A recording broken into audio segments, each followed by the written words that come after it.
دوستو قارون اور اس کے خزانے کا انجام، قارون کی چال اور قارون کا گھمنڈ، آخر میں درس ہدایت آج کی اس ویڈیو میں انشاءاللہ ہم ساری انفارمیشن آپ لوگوں کو دیں گے۔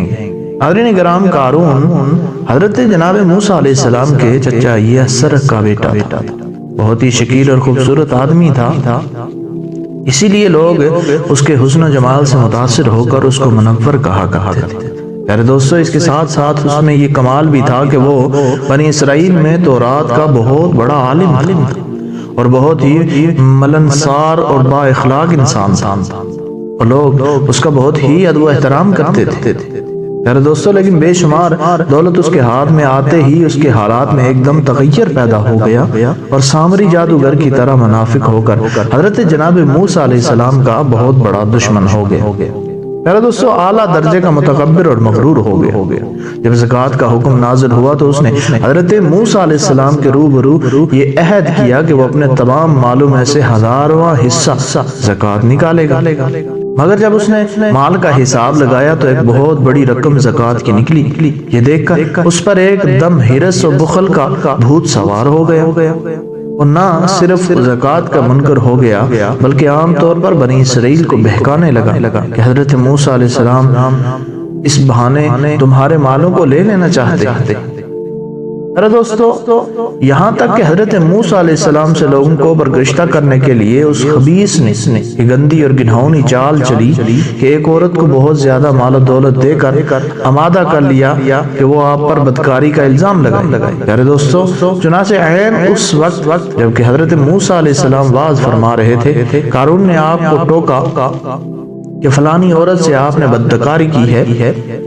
میرے دوستو، جب حضرت موسیٰ علیہ السلام نے فرمایا کہ اس عورت کو میرے سامنے لاؤ، چنانچہ وہ عورت بلائی گئی تو حضرت موسیٰ علیہ السلام نے فرمایا کہ اے عورت، اس اللہ کی قسم جس نے بنی اسرائیل کے لیے دریا کو پھاڑ دیا اور عافیت و سلامتی کے ساتھ دریا کے پار کرا کر فرعون سے نجات دی، سچ سچ کہہ دے کہ واقعہ کیا ہے۔ پیارے دوستو، حضرت موسیٰ علیہ السلام کے جلال سے عورت سہم کر کانپنے لگی اور اس نے مجمع عام میں صاف صاف کہہ دیا کہ اے اللہ عز و جل کے نبی، مجھ کو قارون نے کثیر دولت دے کر آپ پر بہتان لگانے کے لیے آمادہ کیا۔ پیارے دوستو، اس وقت حضرت موسیٰ علیہ السلام عابدیدہ ہو کر سجدہ شکر میں گر پڑے۔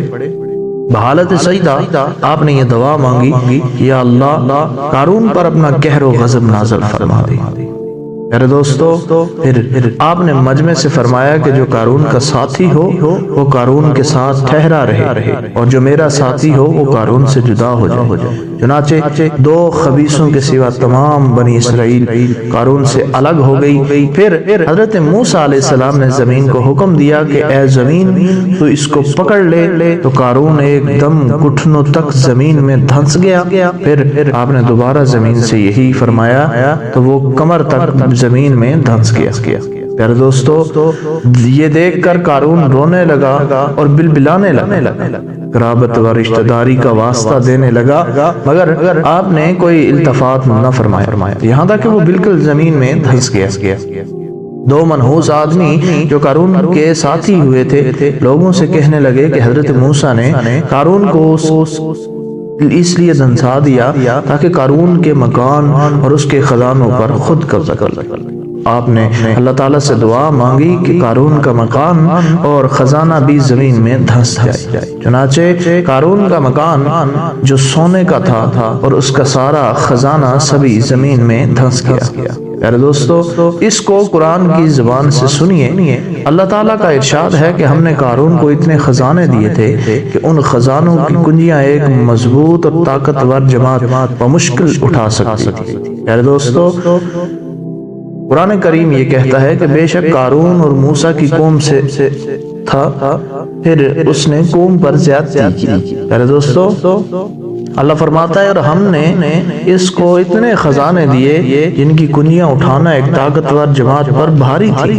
ٹھیک ہے، حضرت موسیٰ علیہ السلام نے قارون کو جو نصیحت فرمائی تھی وہ یہ ہے کہ جس کو قرآن مجید نے بیان فرمایا، اسی خیر خواہی والی نصیحت کو سن کر قارون حضرت موسیٰ علیہ السلام کا دشمن ہو گیا۔ غور کیجئے کتنی مخلصانہ اور کس قدر پیاری نصیحت ہے جو حضرت موسیٰ علیہ السلام کے ساتھ ساتھ ساری قوم قارون کو سناتی تھی۔ اس کا مفہوم یہ ہے کہ جب اس سے اس کی قوم نے کہا کہ اتراؤ نہیں، بے شک اللہ اترانے والوں کو پسند نہیں کرتا، اور جو مال تجھے اللہ نے دیا ہے اس کے ذریعے آخرت کا گھر طلب کر اور دنیا سے اپنا حصہ نہ بھول اور احسان کر جیسے اللہ نے تجھ پر احسان کیا، اور زمین میں فساد نہ کر، بے شک اللہ فسادیوں کو پسند نہیں کرتا۔ میرے دوستو، قارون نے اپنے مال کے گھمنڈ میں اس مخلصانہ نصیحت کو ٹھکرا دیا اور خوب بن سنور کر تکبر اور غرور سے اتراتا ہوا قوم کے سامنے آیا۔ حضرت موسیٰ علیہ السلام کی بدگوئی اور اعزاء رسانی کرنے لگا۔ اس کا نتیجہ کیا ہوا؟ اس کو قرآن کریم کی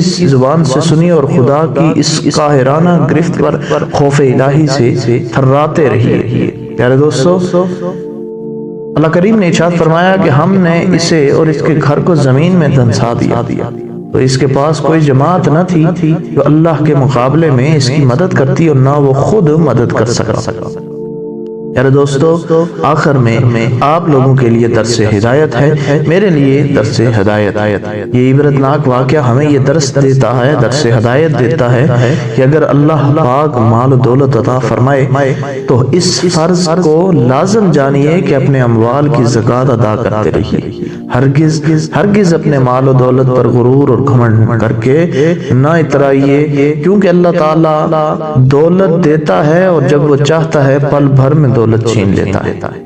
ہر وقت اس کا دھیان رکھتے ہوئے تواضع اور انکساری کی عادت رکھیے، اور ہرگز کبھی انبیاء اولیاء صالحین کی اعزاء رسانی و بدگوئی نہ کریے۔ ان مقبولان بارگاہ الہی کی دعا اور بد دعا سے وہ ہو جایا کرتا ہے جس کا لوگ تصور و خیال بھی نہیں کر سکتے۔